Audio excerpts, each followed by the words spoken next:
So, hi, welcome, Tiff, to Walk With Me podcast. I am so happy to have you here. I'm so happy that you decided to come and chat with me for like a gazillion reasons. Uh, one of which is I just love your wonderful mix of strength and simplicity in the way that you do things. Mm. And I've been in containers with you for like the first one was like about a year ago. And I just love because we don't know this when we are in containers, how much we impact other people. Mm. But you have been like instrumental in my progress in the past year. And I thank you for that. And I also wanted to take this occasion to congratulate you on 19 years. Yeah, I know. You just wonder how you did it once you do it. Oh, talk to me about this. So you just celebrated 19 years of having the Healing Touch Chiropractic Yeah. clinic. Talk to me about that a little bit. How you Yeah. came to that? How has it been 19 years How has already? it been 19 years? It's interesting. I don't know if you've read the book on reasonable hospitality. It's a Mhm. yellow cover book. One of my mentors, Ben Hardy, he recommended that a while ago. And so my team is reading it now. Well, obviously I've been there 19 years. My right hand, Lindy, has been with me for 18 of those years. So we did all the things. And so you don't remember the big celebrations and the really big dips as much, right? Like, yeah, you can go back to year 5 and there was some really tough stuff that happened. And, but I think the gift of it is finding the in-betweens in all of it, because like we always follow the polarizing stuff, right? We all always follow the highest months or the greatest patient stories or the how did we get past this? This is what I was just sending an audio to my team. I'm like, hey, there were many days that I'm like, can I keep going? Like, where do we need to go from here? And then we forget about the all of the in between that actually takes up 18 and a half out of the 19 years. Truly, right? Yeah. Why do we always go to the extreme highs and the extreme lows versus recognizing all the people who have been there for 19 years? All of the lessons we've learned on how to create a safe space for people. Like that's what I'm the most proud of. I'm the most proud of showing up every damn day for something that I didn't always know I could. Like I didn't. I believe my one of the greatest gifts chiropractic gave me is my purpose. It was very, very, very clear that I'm going to put chiropractic in your life for you to see that there is a purpose far beyond what you ever thought. And so every day that's how I woke up.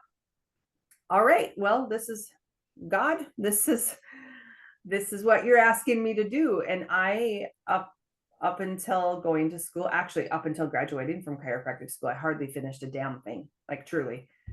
I really hardly finished anything. I was like a creative, but I quit early because I didn't really like it and I didn't ever go all in. And this was the first time I'm like, well, this is what I'm being asked to do. And I think if we look back to what those years mean, it's I committed to something every damn day. Like every damn day, I committed to the message, the purpose that I was meant to fulfill, like the message from life that says, hey, there's something for you here. Like wake up. There's something for you here, and being very willing to see like, hey, what is it? What's going to happen today? And I think that's where the like, time is kind of a fuckery situation, right? It's weird. It's linear. It's left brain. And so I don't really exist there a ton anymore. But when you when you succeed at keeping a business open for 19 years, you definitely time travel in this weird way that I don't know. I've seen babies be born now and graduated and married, and like, what are we talking about? It feels that's the middle. Like we forget the sweet middle, like the Bismarck donut, right? Like I love those things. Yeah, I actually I love that what you're saying, because first of all, we are increasingly talking about consistency, because I think that is a subject that we have forgotten. We Mm, only see the successes or the like the down crash, but we never talk about the in between that is 98% of the time, right? And then we're beating ourselves up because we're either like not reaching the top or like always in the bottom, or we think we're always in the bottom, but we don't necessarily have learned how to be in the spaciousness of the in between, be in the spaciousness of the lulls and the, like putting all the stuff there and just waiting for it to grow, and like showing up and watering and showing up and watering and showing up and watering, and like repeat and repeat and repeat and repeat. And we do hear that, but we don't hear it enough in contrast with what the other side is presented, where like it's this like performance, go go go go go, and it's like that's not how it works. And we're missing the important stuff, which is the in between, which is the baby being born, which is graduating, which is yeah. And it's truly the, like when you said consistency, there's nothing fluffy about consistency, about persistence, about dedication. And that's where it's built. So we can focus on the short term and long term, however we want to do that. I've been a long gamer. So no, I shouldn't say that. I pull very frequently to the short hits, right? Like, cause I love the creativity of new things. I love the ideas of new things, but I've always had this very, very strong foundation of build the machine first, like build the AI for the machine. So the machine can actually continue to work. And that's the long game. That's the 5-year plan. That's the 10-year plan. That's not the, like, today I'm going to ramp up and get my energy high so I can sell the crap out of something. And then I'm going to burn out and not do anything, right? Like, I do believe we are missing a very strong message on what it actually takes to create something sustainable, if that's what you desire, which to me, I think everyone desires that. I don't think everyone is patient enough. I was talking to my mentor yesterday, and I talked about one of my themes the last year has been restraint. restraint. Okay. Restraint, like not investing in the big thing when you really want to invest in the big thing, Okay. and practicing and knowing that, because I can invest in the big thing pretty easily. There isn't much that happens in me anymore because I've done it a lot, right? But restraint, woo, to like know that this could be the thing, but like, it is not right. I just need to like settle into the middle. Restraint, patience, persistence, dedication, consistency. I'm pretty sure nobody's doing master classes on those words.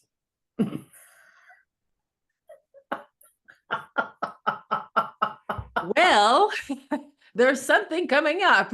Yeah. It's kind of interesting, but it's true. And I think it's interesting because I have been increasingly talking about this consistency in the lull, consistency in holding, in between, consistency in the valleys Yeah. of these peaks of our lives, like, and how we have been totally misguided in the goal that is in the valleys, and how much there is clarity and freedom in those valleys. Mm.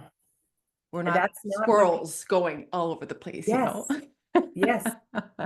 That's not what That's not what people know. That's not what people trust. They feel like the freedom is in the peak, the crest. I was just one of my trainings for my mastermind group was actually no, I just recorded a podcast.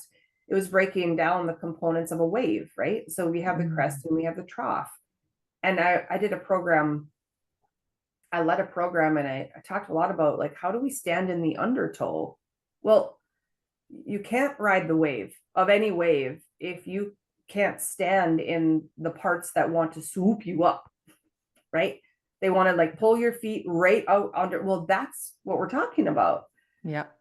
That's the middle. That's the valley. That's where the squirrels run. Like, how can we really bring forward that there's so many gifts that if you can't handle the valley or the trough of a wave, you can't ride the crest.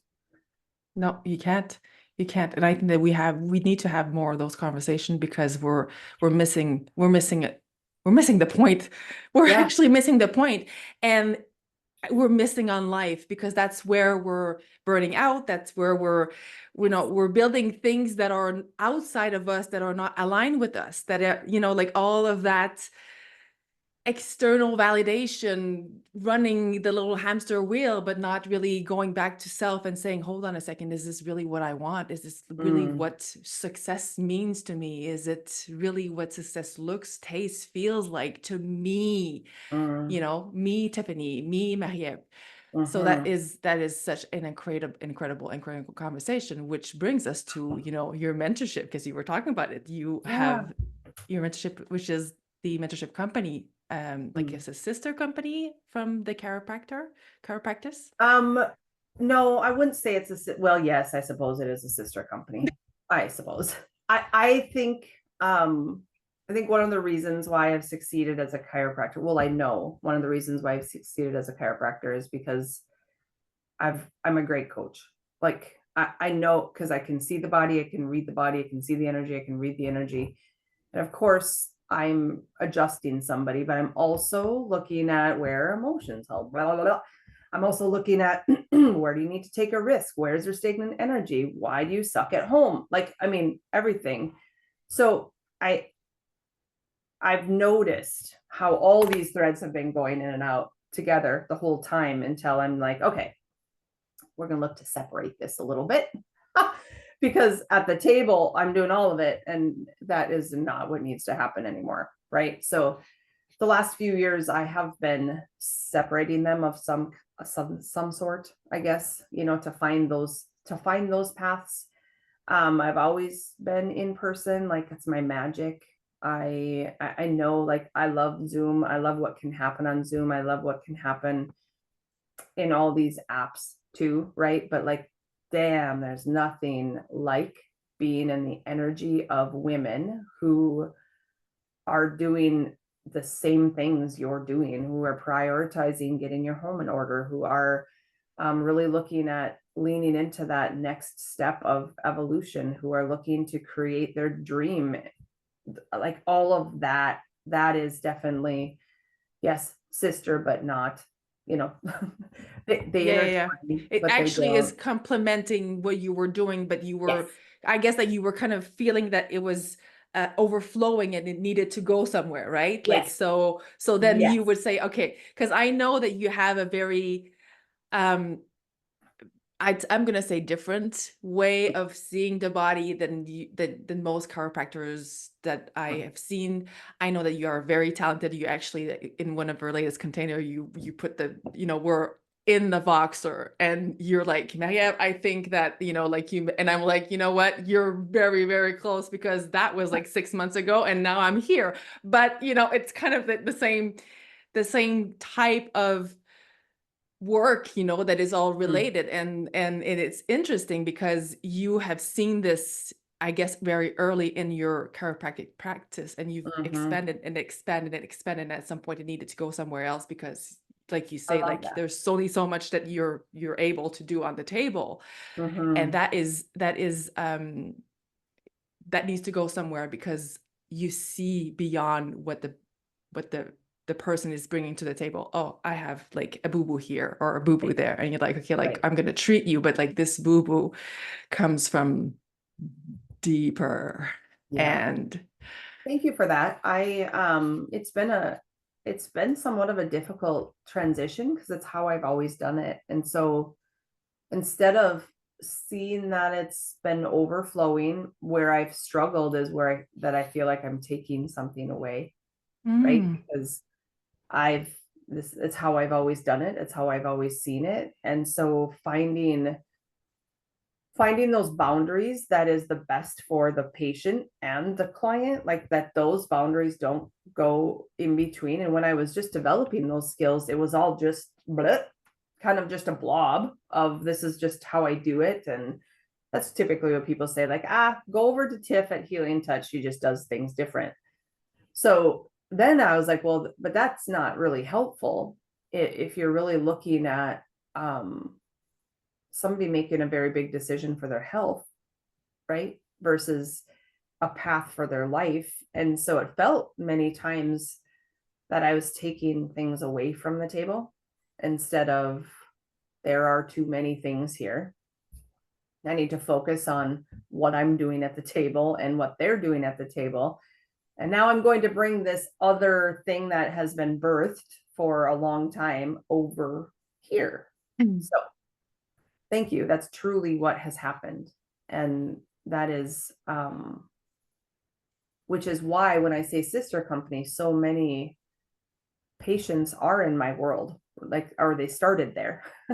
They're like, ooh, yeah, there's definitely more to this. Let's dig in deeper. And that's really where that mentorship was really born, is bringing them on a path. came to life. Yeah. Came to life.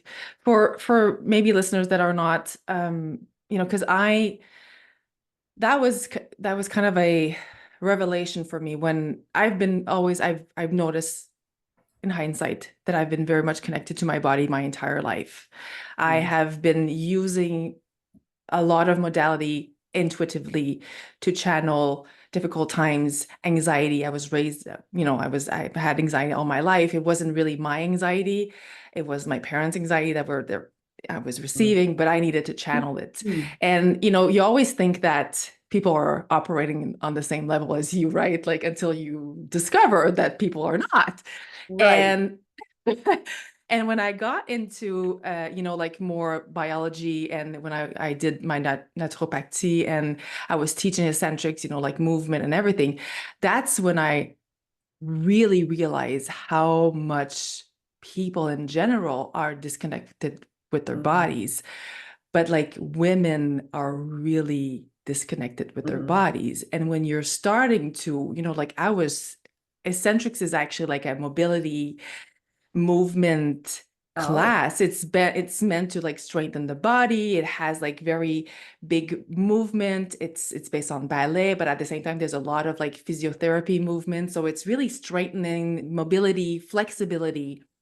But I was actually like, just by correcting people so they can do the movement, relax in the movement, enjoy themselves, they didn't want, we were talking about the valleys earlier, they didn't want to go in those valleys of their bodies because it didn't feel safe.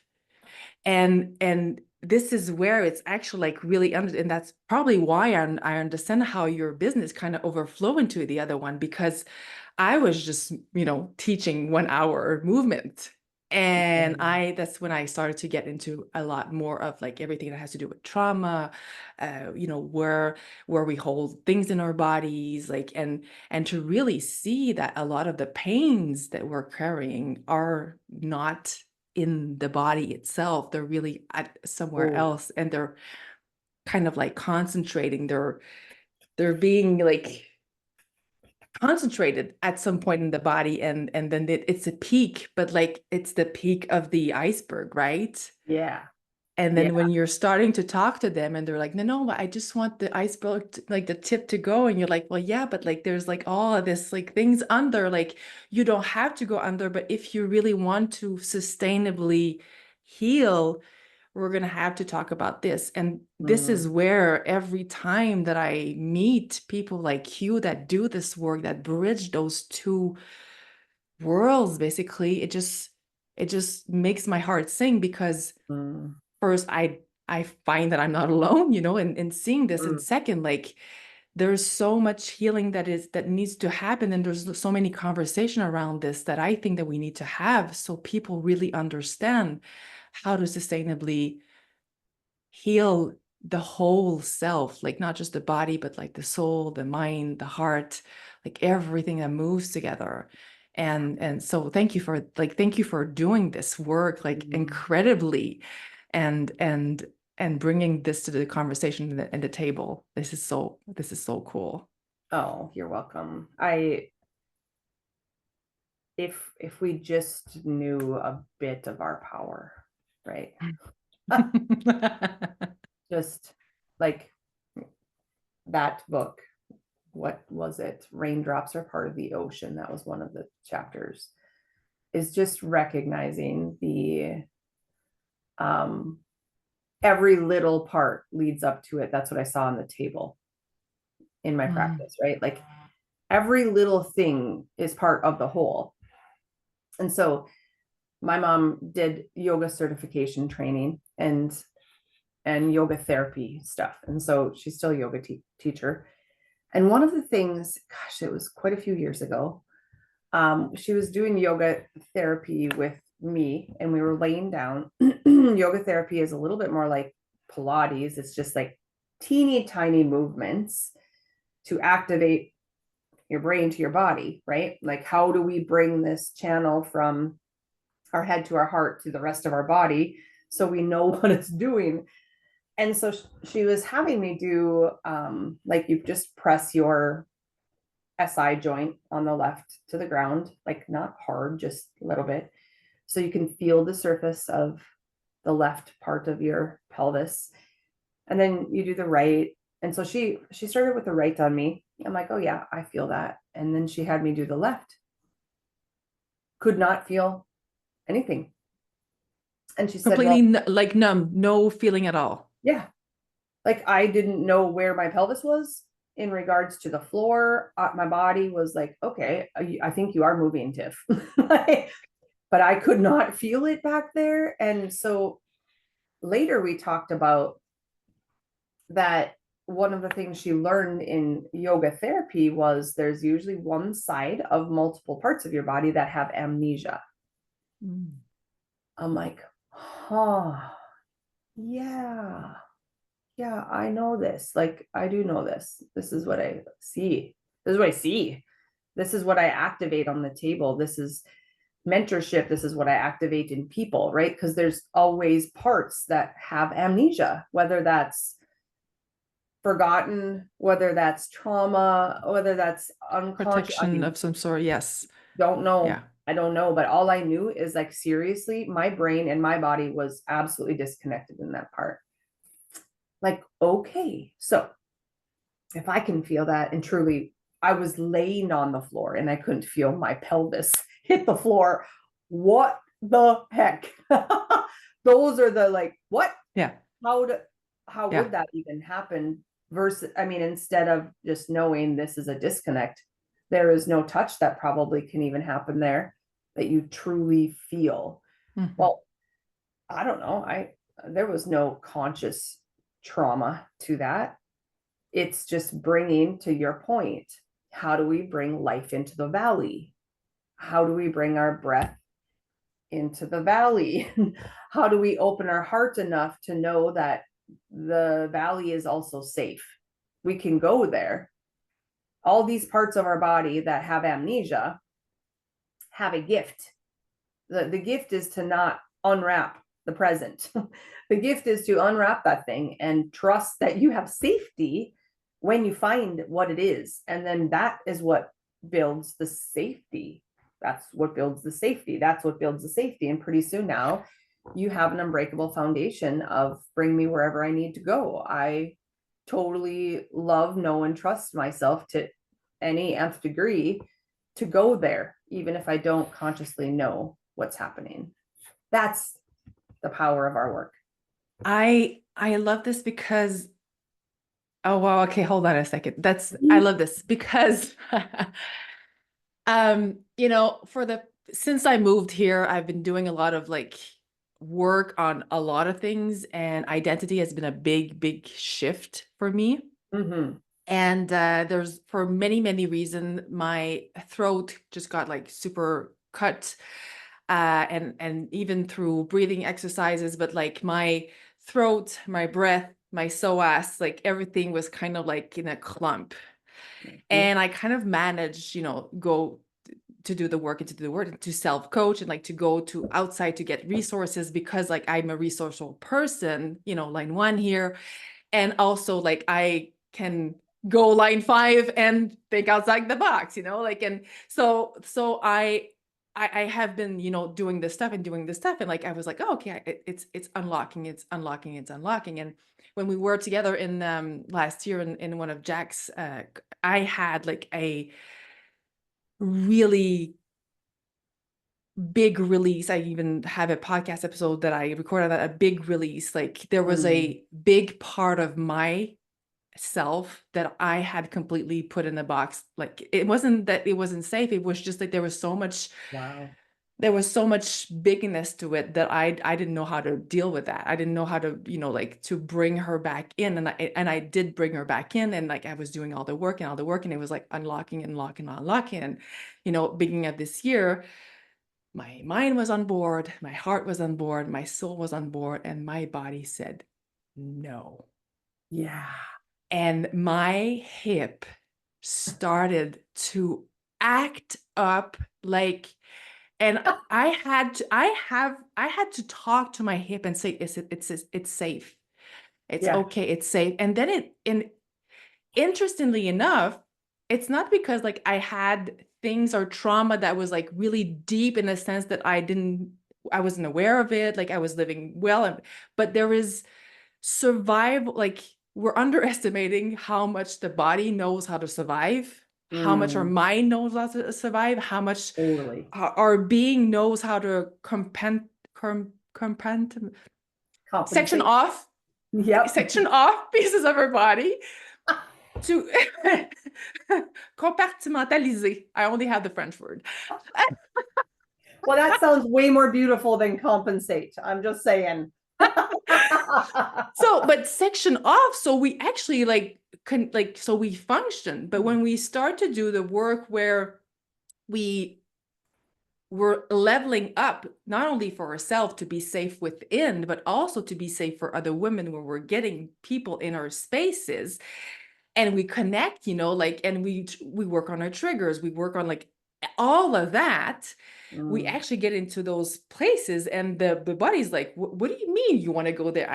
No. And I'm telling you, Tiff, like it was like my body was saying no, and and I Mhm. had to like manually do some stuff and have somebody that actually helped me, because like the hip and like the psoas and like everything that has to do like with like in between, it's like it's deep work, you know, like inside. But the psoas is so much linked with our identity, with like moving forward, but it is linked to Mhm. our breath, it is linked to our throat, you know. So all of that as I was moving. So sometimes I always have this image, you know, like I come from Montreal, and we have like this old canal that was like there forever.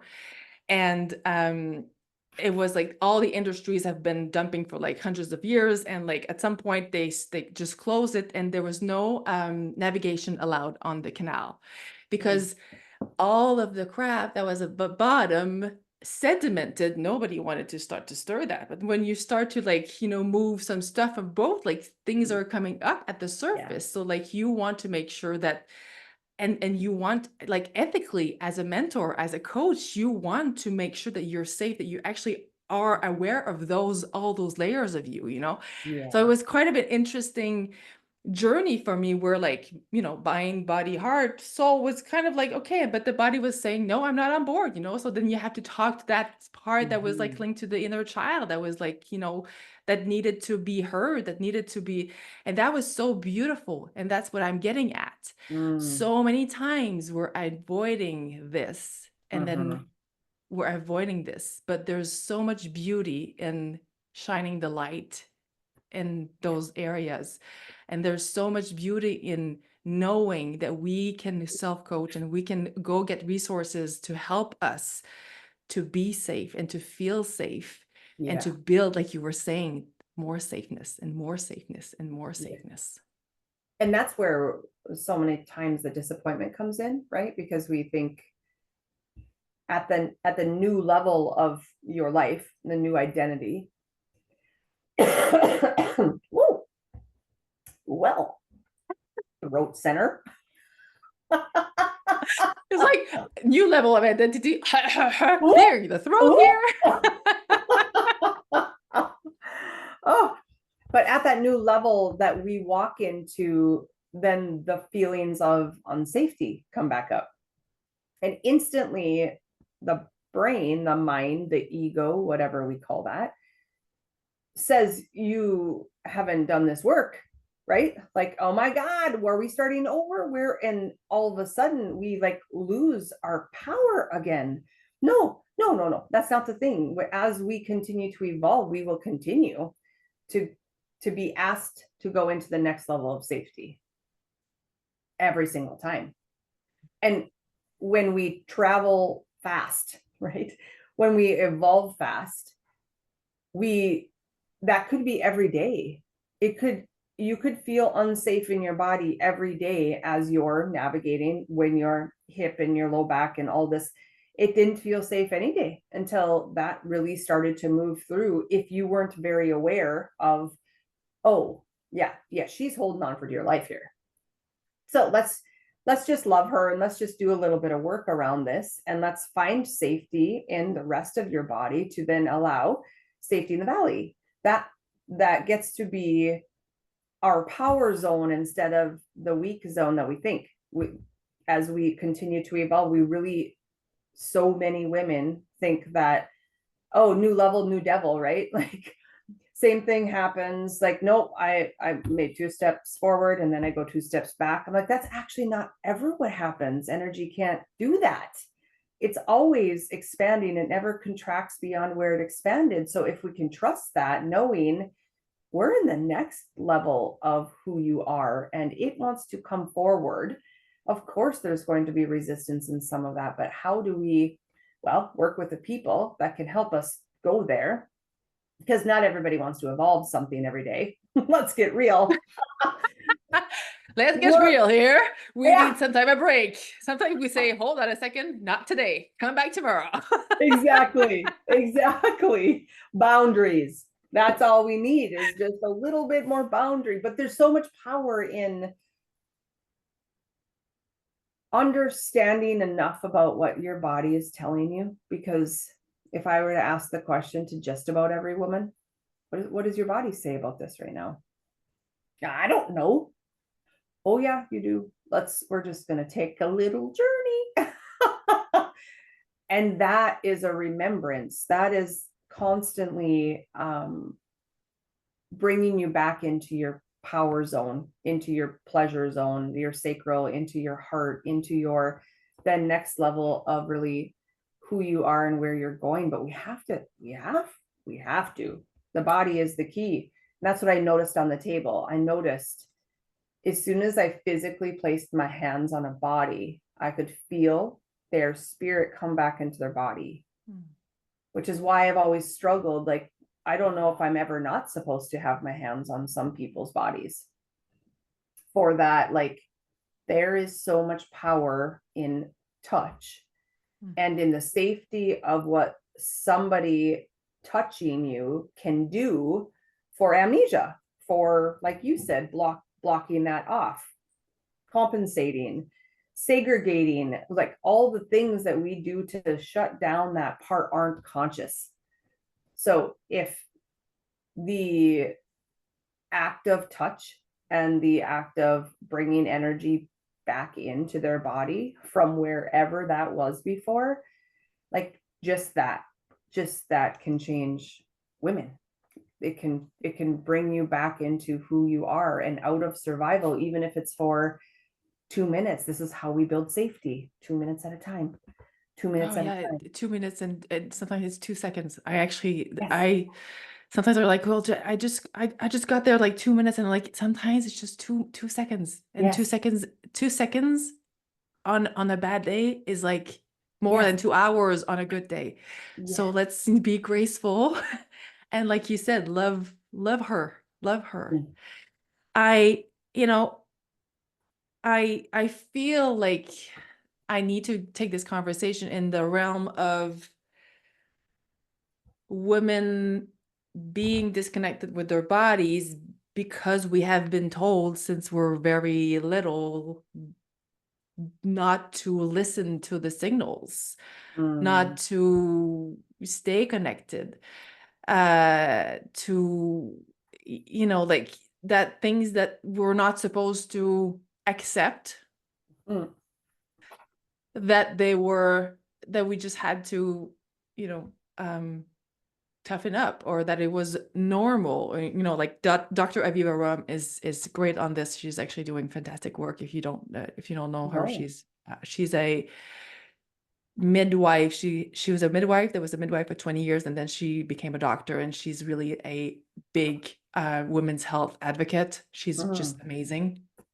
And she's talking about that, and I know that I found her because in my experience of like going to the doctors and like speaking my voice and trying Mm. to, like, they were, like I was told that my uterus was lazy, and like that, that this was normal, when like, like it takes 10 years to have endometriosis, diagnosed, like on average, like this is, so how can we know what our body is telling us if we Mm. haven't learned the language, or if we have been forced to forget the wisdom of the language? And this Mm. is what I think that we need to remember.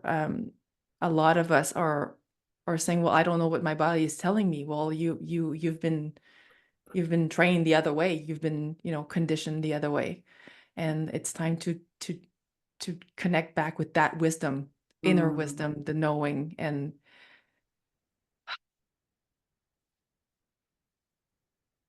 Can you imagine how much change could happen if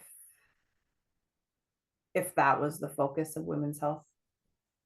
Even now, the focus on women's health is still, you're broken here. And I'm going to give you a supplement now, because now we've transitioned, a lot of people have transitioned out of the medical paradigm, but maybe into the natural path or more natural health, but now they're still doing the same thing. They're still treating the body in the same way with something different. yes. And their mind thinks they're going in the right direction because it's not a drug anymore. It's more holistic, but the philosophy behind it, It's the same. that makes me cry. Like, it's the same. Mm-hmm. It's that you still see yourself as parts, and you Mm-hmm. still see yourself as having broken parts. And as long as that remains, there ain't nothing that you be able to take that will fix your parts. Because your head is not connected to your heart, is not connected to your soul, and is not connected to your body. When they come and because that's a big change of paradigm. Because I know, like, I went into naturopathy because I wanted, to bring women in another paradigm. But at Mm. some point I was left alone, because like I was like, well, this is where we're going. And they were like, well, no, like I just wanted to change, like you said, like the whatever I was taking chemically into a natural thing. Which is like, yes, but like curing is one thing, or like managing is one thing, but prevention and healing is a whole other paradigm. And we need to discuss this, because like if we want to, but I don't have time to do all of that. Well, you're going to waste time doing the patches instead of taking the time to expand and collapse whatever you need to collapse around this to gain. And I'm not even talking about what you're gaining, right? I'm just talking time wise. I'm just talking about Exactly. like taking the time to do that, and then you're getting so much more. And I don't hear it enough. I don't hear this enough. Why? I Tiff, don't hear this enough. I know, we have been indoctrinated into, just like you said in the beginning, we don't listen to the signals. We haven't accepted all the parts. We've been indoctrinated into thinking that our body has parts. I 100% believe that's where it comes from. So your digestive system is separate from your emotional system, and your reproductive system is separate from your skeletal system. Like then this is how the experts are talking. We'll look at specialties in that world. Like there's all these specialties, but what is like every specialty has to do with the whole. Why are we not? I don't want a digestive expert, actually. I actually want a holistic body worker to see how this connects with this, and how when we're low here, it like that's what the world needs. The world needs is more people to be able to see this full puzzle is actually one thing. And if you don't know what your body is saying, that's where we have to start. But the paradigm is really strong. This is what I mean, people are really proud of themselves for going away from the doctor's office, the traditional doctor's office, into a more holistic practice. But it is right now with most people, it's exactly the same. We're still treating broken parts. And until you know why this actually helps, or why you're going here, like you as the one person, we can't pass blame on that person who's an expert in your digestive system not doing his job. Like, no, how do we start to see, like, when does the body say yes and when does the body say no?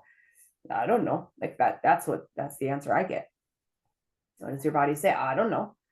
It is truly in amnesia. Speaking of how we started this whole thing, right? We got the crest or the trough of the wave.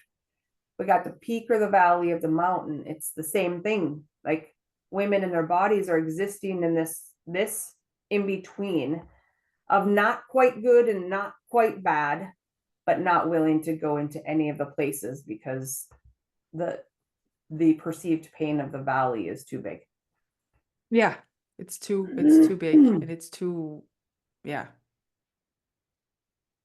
I love that you're because I was reading your bio, and I love that you know, transform life and reminds everyone that you're brilliant, not broken. And this is, when we hear healing, we actually think that it's because we're broken, and this is also like a language that we need to change. Like, we're not broken. Like we're just us, and we're just moving. We're just like moving pieces that are to get like together by some sort of like energy, but like we're not broken. And I love that you're putting this forward, and being brilliant means that we have the wisdom. We have just forgotten, you know. Oh, I love this. I love this, Tiff. It's interesting because, you know, I was talking about the throat chakra and the you know, the breathing and the heart. And I was new. I don't know how long you've been like acquainted with human design. And I have to say that I would have never looked at some like the human design until I did. It's kind of interesting. And, you know, because I was never like, I'm open-minded, holistic way, like in Right. like, but there was things that I wasn't, you know, considering as being. And when I started to look into that and to understand, you know, like, because you're also, as you're the only other sounding board that I have ever met, by the way. Yeah. And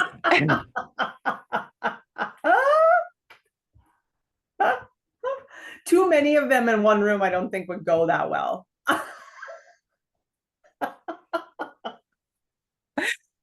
Well, if there's any sounding board authority that are listening to this podcast episode, please reach out. I would like to convey an experiment.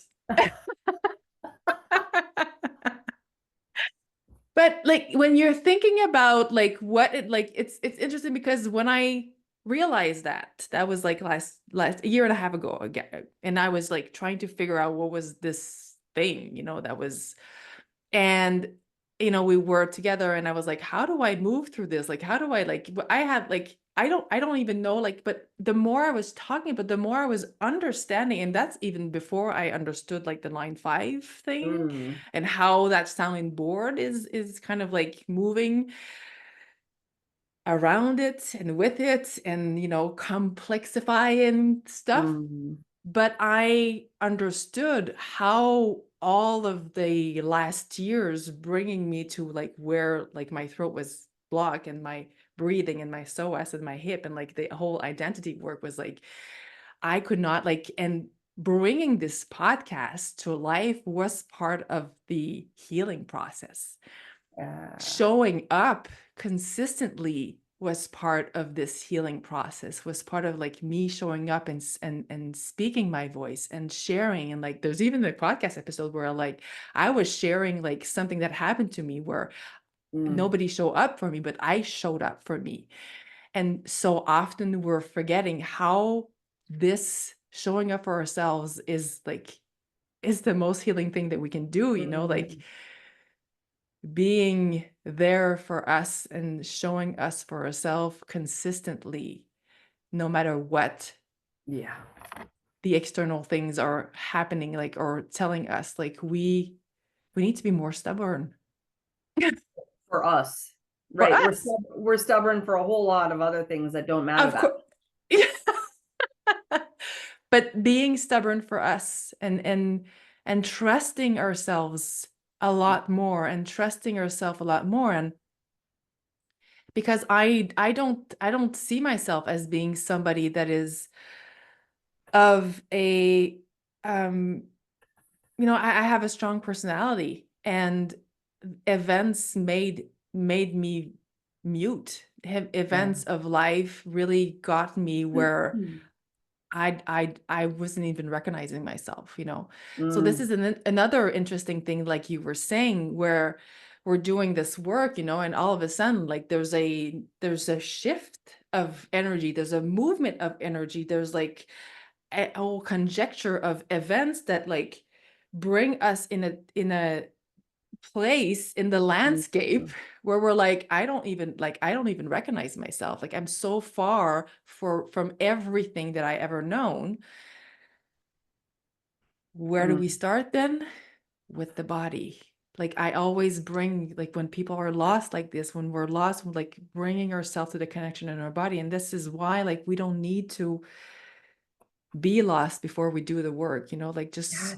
being like cultivating that connection, cultivating like what it feels when I know that I am inside, no matter what's going on, no matter if it's like there's parts that are uncomfortable today or whatever, like I Mm, know that I can land somewhere inside mm, that I know that is safe. And from there, springboard. Because mm. when we don't have any springboard, we don't have any kind of leverage, right? So Absolutely. that's such an incredible journey of reconnecting with the body. Mm. And we don't, yeah, the power, that power, that springboard, that Right. place where we move from. Well, and it's interesting because when you said we don't need to, I don't remember what you said actually.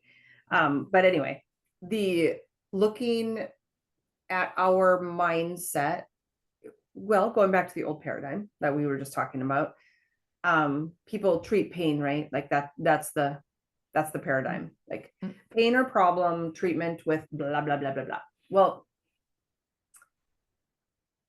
why is it that we are so driven by the red blinky light? That is the one thing that motivates us. That's the one thing that we become obsessive about, is we wait till the red light to blink, or we fear that the red light's going to blink for years and years and years and years. Well, sure as shit, it's going to start blinking, and now we have some chronic issues that you were just waiting for the time to prioritize it when there's a problem, which is all this mindset about why people are doing what they're doing. They're going in that direction. They're forced. The body finally says, I'm not going to keep going like this. I'm going to stop you right now. And then that's when the mind says, oh, well, here's the red blinking light. This is the place that I know so well. Let's start the treatment protocol of whatever that looks like. Well, by that time, I mean, just to use amnesia, we're mostly numb by now, because we've just, once you said, patched it. And that might not even have been with a leave or a medicine, but it just may have been with an addiction. It may be with not opening your heart. It may be all these inconspicuous things that the world has normalized, society has normalized, to make us really feel like we're fitting into something that's very normal, which is a disconnected world, right? So if we're constantly attached to quick fix and there are no blinky lights, we've dishonored our body, because it's not supposed to give you blinky lights, right? Like, how do we change that? What would it look like for there not to be any blinky lights, and you don't have any feeling that your body is not here to love and support you? And like, how is it that you and I get to now create a different path of wisdom of the woman's body? That is truly where we need to start, because we're chasing blinky lights, man. And if you're going, no matter what path you're going, medical, holistic, as long as the philosophy is in chasing blinky lights, we're not doing our body justice. We're not honoring it in the way that we need to. I could not agree more with this. We have work to do, which is exciting. It is exciting. You're right. It is exciting. And I would love, love, love for you to say a few words, because I think there's a parallel here with the chase the peak and chase the top of the waves and chase the blinky light. And like, there's this new fad around, find your purpose and find your mission. And like, we need to do this. So it's like a performance thing, like, and it's like, once you have it, then you actually like know where to go. But like, anybody that has lived an aligned life in line with that purpose, and that purpose can change as we grow, as we evolve, as we like have experience, that holds us, that actually like, it drives us. We're not chasing it. And that is another place or area of our lives where we're doing the same darn thing. Yeah. And I'd love for you to say a few words, because you're currently doing like a big thing. Like, I've seen like all the build up of like things that was in your mind, like behind the scene, in the containers that you were sharing, that there was something that you knew that you were birthing, you were not sure. And like, that you're putting it out in the world right now. Like, I can see that you're talking about the mission. You're talking about like, not just yours, but like this elevated way of looking at this, what we're doing, coming together, like, and finding. Well, because I do agree. I mean, I love the words mission and vision and purpose, right? I always I wanted to be a psychologist when I was young. Let's get real. Until I realized they wore a white coat. And then I'm like, no, that is not what I'm going to be. So I have this thread that always runs through on human behavior and psychology and the voice and purpose and mission and all the things. And one of the pieces that I was listening to a podcast, and it was a NFL football player. Who was it? I don't remember. But he said, make your mission your ministry.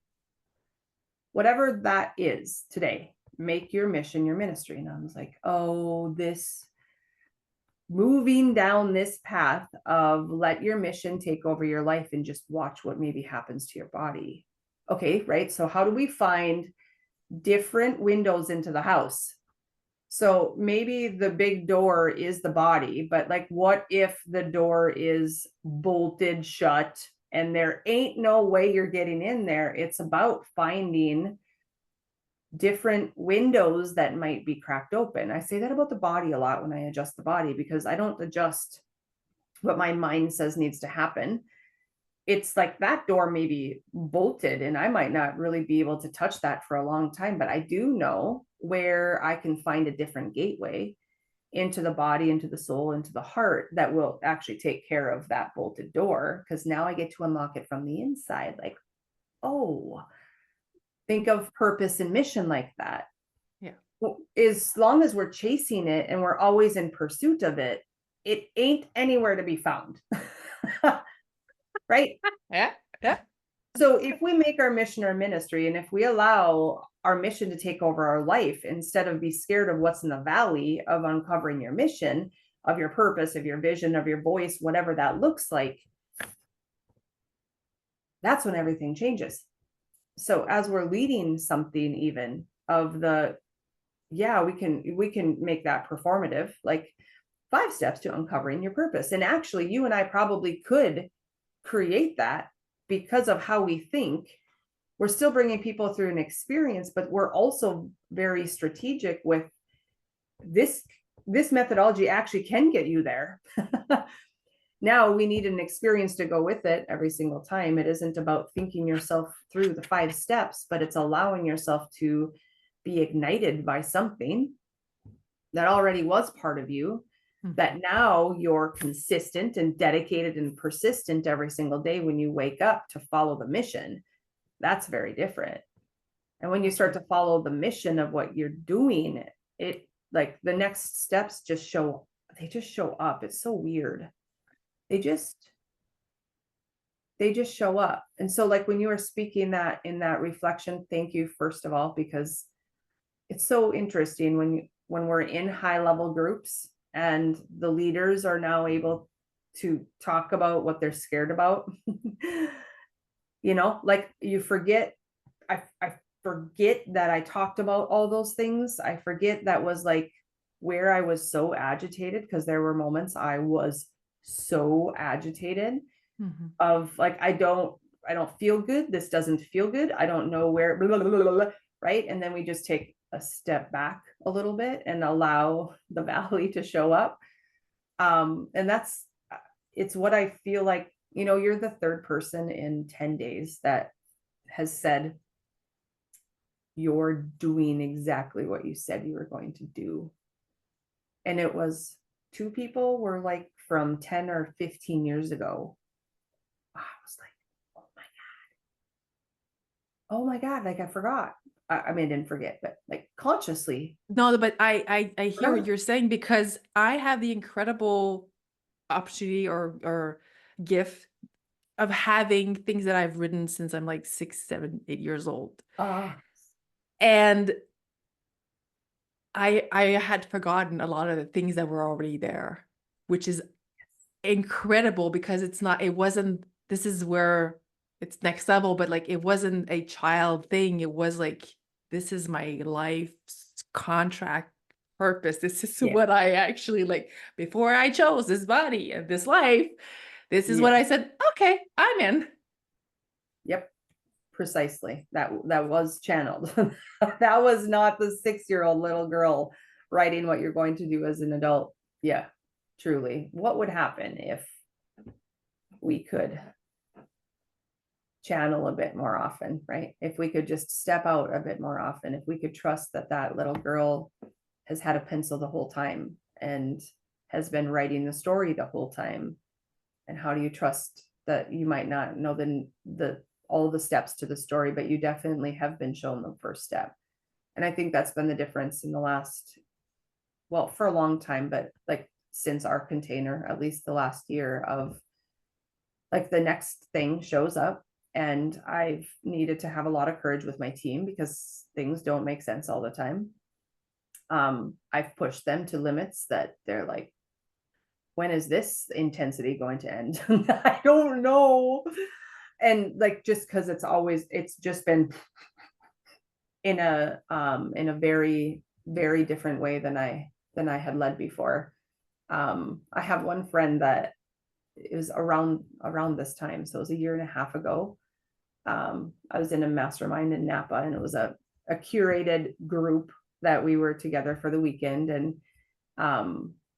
And what came out of there, it was so interesting. You know, you always look at like, wow, everybody is coming up to tell me the same thing. Like, what energy is going out of my body to like have this reciprocation happen, which most of us don't think about. Like, we don't think about like, oh, that's interesting, that conversation. Oh, that's interesting. Oh, well, this has happened now like 10 times. In this group of 50 people, most everybody said, you need to create something, some certification for professionals that work in and on the body, healthcare, licensed, every kind, right? Because this is actually where everything's going, right? Everything's moving in this frequency healing regime. Everything is transitioning out of touch and feel into like, oh, touch and feel problem versus here's the boom solution. And so it's been interesting just to have those pieces in my head a little bit. They peak up every now and then, like this conversation that's been like 3 times. Okay. Of what really needs to happen from a doctor standpoint, because I have worked with so many people. I'm not coming from a weekend certification. Ooh, sorry for anybody who's done a weekend certification and they say they're an expert in something. To me, expertise is just having a whole lot of samples that you get to create your own assumptions from. And that's what has created my conviction, because I have worked with, I have given hundreds of women, thousands of people. Yeah. Right. Yeah. And that's what creates the conviction of that foundation. How do we really need to do this differently? And how do we need to talk about this differently? And in my place, I guess, how do I need to lead this conversation differently so that more people like us that are doing the work with other people can be helped more than just the public? I'm loving this. And this is a great way to finish this conversation. I can't, like, this is exciting. I can't wait to see what unfolds from all of this. Thank you so much, Tiff. Thank you so much for you. Thank you so much for your soul's contract. Thank you so much for walking the steps, even if it reveals itself as we put the foot down, for seeing grand, for everything. And I'm sending you so much love, and I will talk to you very, very soon. Oh, you're amazing. Thank you. I love you.